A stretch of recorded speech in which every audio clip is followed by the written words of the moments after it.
오늘 본문에서 내 부모를 공경하라 하는 말씀 중에 공경이라고 하는 단어가 아주 독특한 단어입니다.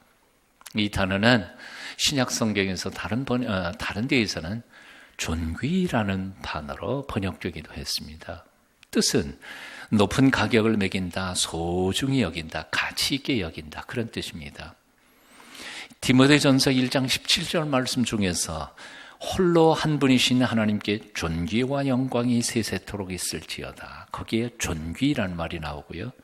요한계시록 7장 12절에서 존귀와 능력과 힘이 우리 하나님께 세세토록 있을지어다 라고 표현할 때 존귀라는 말이 또 등장합니다. 그런데 그 존귀라는 말이 오늘 본문에 나오는 공경이라는 말하고 사실은 헬라어에서는 똑같은 단어입니다. 똑같은 단어인데 한글 성경을 번역할 때 번역자들이 하나님께 대하는 거하고 사람에게 대하는 거하고는 같은 등급이 되는 게 조금 이상하다고 생각했는지 하나님께 대하여는 존귀라는 용어로 번역을 했고 사람인 부모님께 대하여는 공경이라는 말로 번역을 했습니다. 근데 사실 원전의 의미로 따지면 사실은 그 뜻은 하나님하고 부모님하고는 어떻게 해요? 동급은 아니지만 동급처럼 그렇게 생각하라는 명령이 담겨져 있는 것입니다. 즉 하나님을 존귀하게 여기고 또한 그분을 가치 있게 여기며 하나님 앞에 온전히 공경의 마음을 들여서 예배하는 것처럼 바로 육신의 부모님, 비록 나이가 들어 늙어가시고 예전처럼 기력이나 힘이 남아돌지는 않으시지만 그런 어르신들에게 똑같은 대접을 해드리라 하는 명령이 오늘 본문의 말씀입니다. 사실 세월 앞에는 장사가 없습니다. 나이가 들면 누구나 동작이 굼뜨고요. 시력도 떨어지게 됩니다. 예전처럼 재력도 풍성하지 못해서 자식들에게 나눠줄 돈도 별로 많지 않지요. 오히려 자식들에게 용돈을 받아 쓰는 것이 나이 드신 어른의 삶의 모습입니다. 그렇다고 해서 함부로 부모님께 함부로 대해서는 안 된다. 부모님께 경홀히 대접해서는 안 된다. 이게 오늘 본문의 말씀의 뜻입니다. 이런 말씀은 성경에 수도 없이 많이 등장합니다. 잠언 23장 22절입니다. 너를 낳은 아버지를 존중하고 내 늙은 어미를 경히 여기지 말라. 경자가 가벼울 경자죠. 내 늙은 어머니를 가볍게 생각하지 말라. 잠언 30장 17절도 말씀합니다. 아비를 조롱하고 어미 순종하기를 싫어하는 자의 눈은 골짜기에 까마귀에게 쪼이고 독수리 새끼에게 먹히리라. 끔찍한 저주의 말씀이기도 합니다. 저주가 실제로 이렇게 말씀하시기도 했어요. 신명기 27장 66절에 그 부모를 경홀히 여기는 자는 저주를 받을지어다 할 것이요 모든 백성은 아멘 할지어다.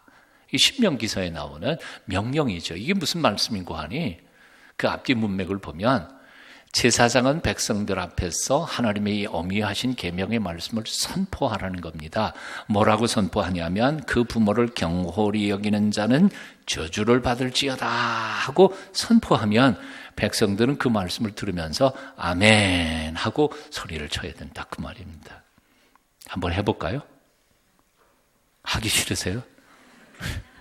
하기 싫어도 해야 돼요. 성경의 말씀이니까요. 제가 제사장 역할을 하겠습니다. 그 부모를 경홀히 여기는 자는 저주를 받을지어다. 뜨끔하시는 분들이 많을 것 같아요. 그래서 이게 하나님 말씀이에요. 출애굽기 20장을 보면 하나님께서 하나님의 백성들에게 계명 10개를 주셨습니다. 그게 바로 10계명이라는 것이죠. 이 10계명은 1계명부터 4계명까지가 하나님께 대한 계명이고요. 5계명부터 10계명까지가 6개가 사람에게 대한 계명입니다. 그런데 사람에게 대한 계명의 첫 번째 5계명이 부모님에게 대한 계명입니다. 그런데 이 10계명을 차근차근히 묵상하면서 잘 자세히 읽어보면 아주 독특한 점 한 가지가 발견이 됩니다. 자, 그 발견하기 전에 먼저 오늘 본문의 말씀 한번 뜻을 생각하면서 두 번만 같이 읽어보겠습니다. 같이 시작.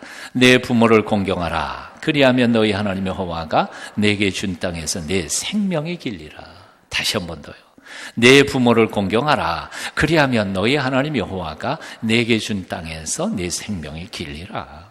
내 부모를 공경하라.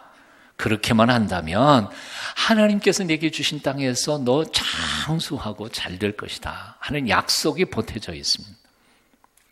근데 뭐가 중요하냐면요, 1계명부터 10계명 전체 통틀어서 이 5계명을 빼놓고는 계명을 주신 명령 뒤에다가 이런 축복의 언약의 약속을 주신 게 하나도 없다는 사실이에요.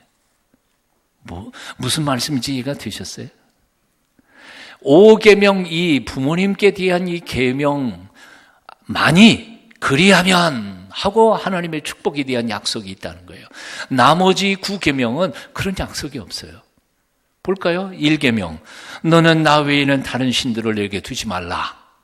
그리고 만일 두지 않으면 이런 복을 주겠다. 그런 말씀이 없어요. 그냥 끝이에요.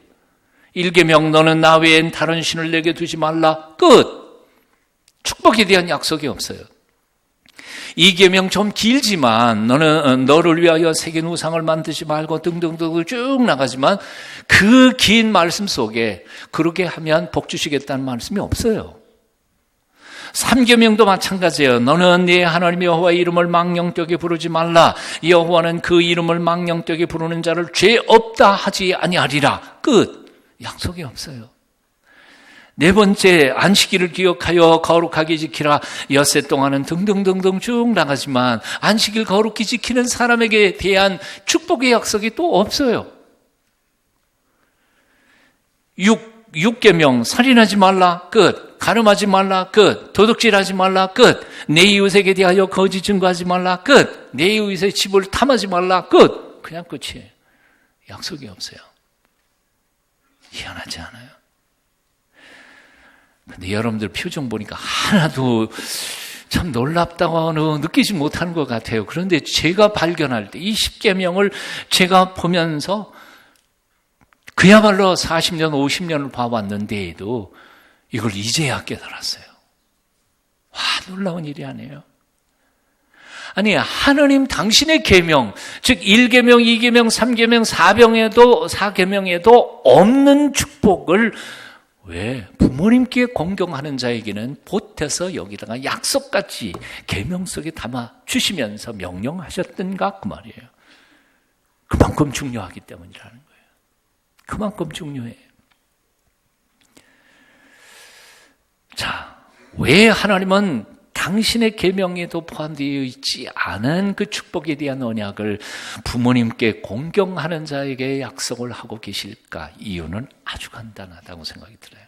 이유가 뭐냐면 간단해요. 대부분의 모든 사람들은 하나님은 두려워하지만 눈에 보이는 부모님은 그렇게 많이 두려워하지 않는 것 같아요.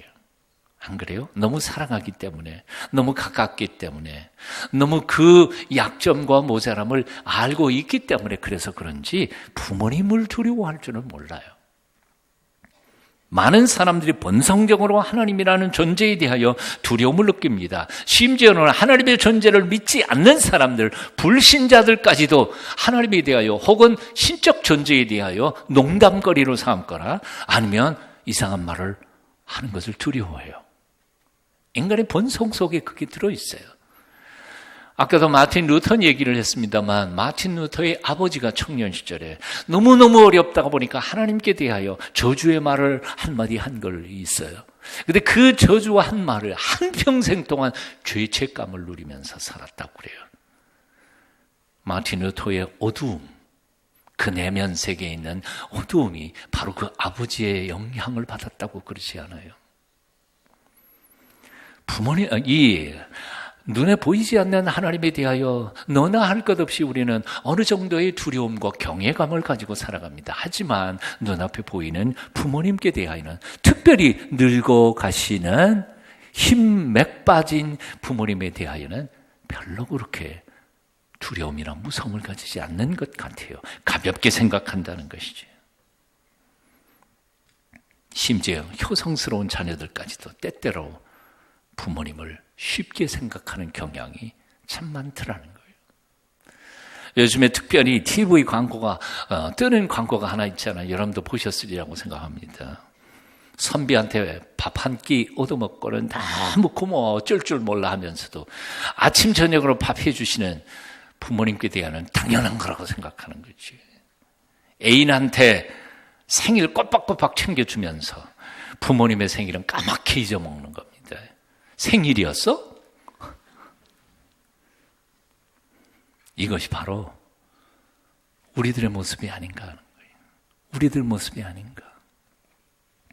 부모님의 사랑을 믿기 때문이고 또 당연하다고 생각하기 때문인가, 아니면 늙으신 부모님의 생각이나 경험이나 지혜 우습게 여겨지고 있기 때문인가, 더 이상 부모님의 말씀을 귀담아 듣지도 않을 뿐만 아니라 부모님을 가볍게 생각하는 경향이 많은 사람들의 마음속에 있기 때문이라는 거지.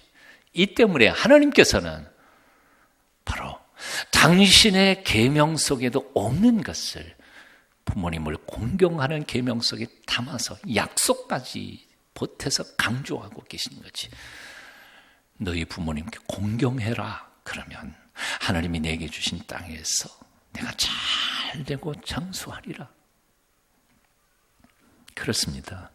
부모 공경은 아주 특별한 약속이 담겨있는 아주 중요한 계명입니다. 그토록 하나님께서 강조하신 계명을 무시하고서도 자신의 인생이 잘 될 것이라고 생각한다면 오산일 것입니다. 사랑하는 믿음의 사람들 여러분, 두렵고 떨리는 마음으로 오늘 이 아침 이 계명을 여러분 마음판에 꼭 새기시기를 축원합니다. 부모님께 잘하십시오. 부모님을 공경하십시오. 경홀히 대접하지 마십시오. 가볍게 생각하지 마십시오. 미국의 중고등학교에서 부모 공경을 가르칠 때 가장 많이 인용되는 인물이 있습니다. 바로 조지 워싱턴 초대 대통령입니다.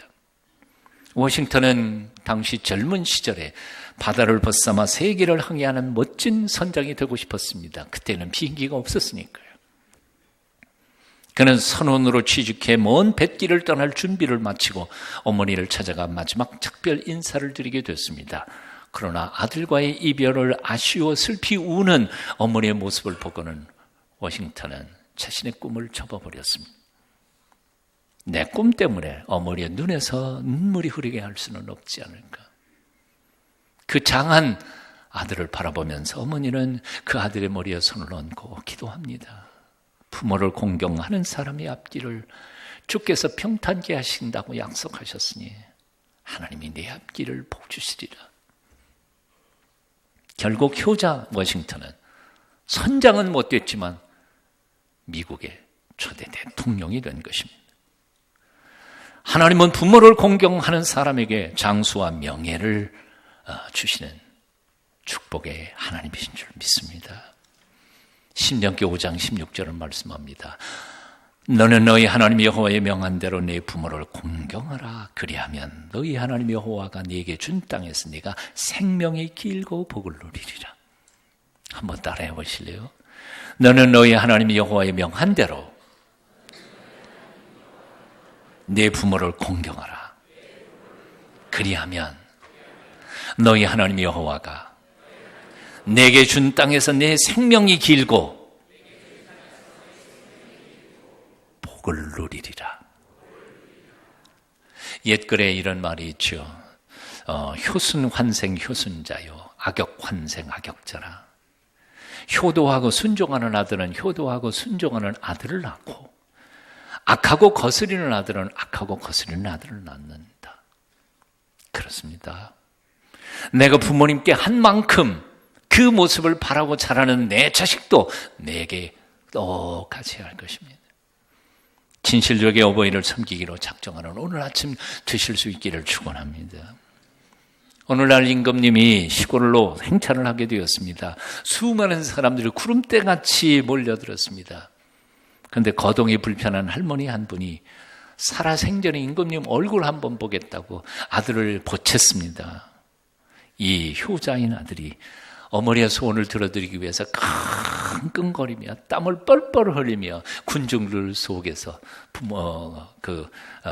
임금님 지나가는 행렬을 바라보려고 애를 썼습니다. 마침 지나가던 임금님께서 그 모습을 보고는 물어봤더니 그렇게 대답한 겁니다. 이에 감동한 임금님은 그 사람을 효자라고 칭찬을 하고는 상을 풍성히 내렸습니다. 이 소문이 순식간에 마을에서 마을로 퍼져나갔습니다. 그런데 이 소문을 들은 다른 마을에 불효자 한 녀석이 이 소식을 듣고는 상 받고 싶은 욕심 때문에 왕이 행차하는 길목에서 억지로 어머니를 끌고 나와서 지게에 앉혔습니다. 마침 그의 곁을 지나가던 왕이 행차를 멈추고 이 마을에도 효자가 있구나. 참 기특한 일이다. 저 사람에게도 상을 주어라 하고 명을 내렸습니다. 이때 옆에 있던 동네 사람들이 말했습니다. 임금님, 저놈은 천하에 불량한 불효자입니다. 그저 상 받으려고 효자 흉내를 낸 것뿐입니다. 이 말을 들은 임금님이 껄껄 웃으면서 이렇게 명령했습니다.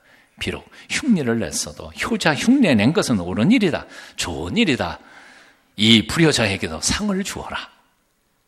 별로 감동을 안 받으십니다. 다른 건 흉내 낼지 몰라도 효자 흉내 내는 것은 좋은 일이 아니겠나. 아마 임금님 그렇게 판단했던 것 같아요. 사랑하는 여러분, 지금까지 혹시 효도를 못했다 할지라도 효도 흉내라도 좀 내보십시오. 한번 따라해 보실래요? 아부도 자꾸 하다가 보면 충성이 된다. 왜 웃으세요? 그냥 따라 하시고. 아부도 자꾸 하다가 보면 충성이 된다. 예, 효도 흉내도 자꾸 하다가 보면 진짜 효자가 되고 효녀가 될 줄로 믿습니다. 연습해 보세요. 어색할지언정. 글 두 편 제가 읽어드립니다. 드리고 말씀을 줄입니다. 아버지는 누구인가? 아버지란 기분이 좋을 때 헛기침을 하고 겁이 날 때 너털로 웃음을 웃는 사람이다. 아버지의 마음은 먹칠을 한 유리로 되어 있다. 그래서 잘 깨지기도 하지만 속은 잘 들여다 보이지 않는다. 아버지란 울 장소가 없기에 슬픈 사람이다. 아버지란 자식을 결혼시킬 때 한없이 울면서도 얼굴에는 웃음을 나타내는 사람이다. 아들, 딸이 밤늦게 돌아올 때 어머니는 10번 걱정하는 말을 하지만 아버지는 10번 현관을 쳐다본다. 아버지는 이중적인 태도를 곧잘 취한다. 그 이유는 아들, 딸들이 나를 닮아주었으면 하고 생각하면서도 동시에 나를 닮지 않아 주었으면 하는 생각을 동시에 하기 때문이다. 일반적으로 나이에 따라 변하는 아버지의 인상은 4세 아빠는 무엇이나 할 수 있다. 7세 아빠는 아는 것이 정말 많다. 8세 아빠와 선생님 중에 누가 더 높을까? 12세 아빠는 모르는 것도 많아. 14세 우리 아버지요? 세대 차이가 나요. 25세 아버지를 내가 이해하기는 하지만 다 기성세대로 다 한물 간 사람들입니다. 30세 아버지의 의견도 일리가 있지요. 40세 여보, 우리가 이 일을 결정하기 전에 아버지의 의견을 들어봅시다. 50세 우리 아버지 훌륭한 분이었어. 60세 아버님께서 살아계셨다면 꼭 조언을 듣고 싶은데.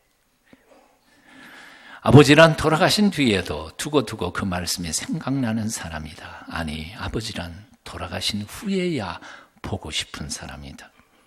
아버지는 결코 무관심한 사람이 아니다. 아버지가 무관심한 것처럼 보이는 것은 체면과 자존심과 미안함 같은 것이 어우러져 그 마음을 쉽게 나타내지 못하기 때문이다.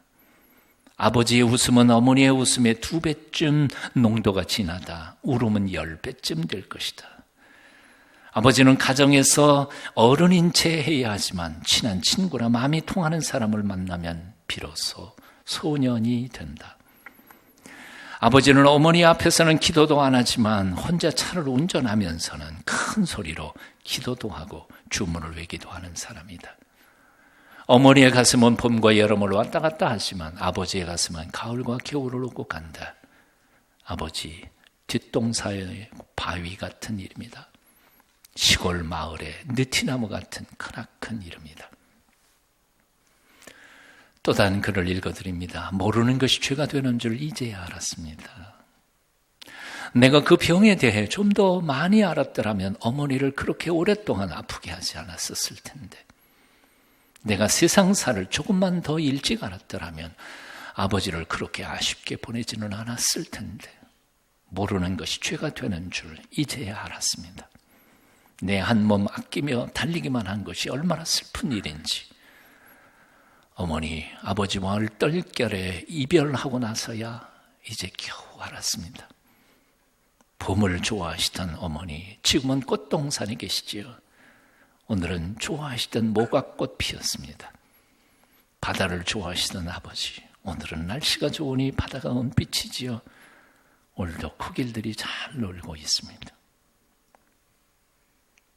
기도하겠습니다.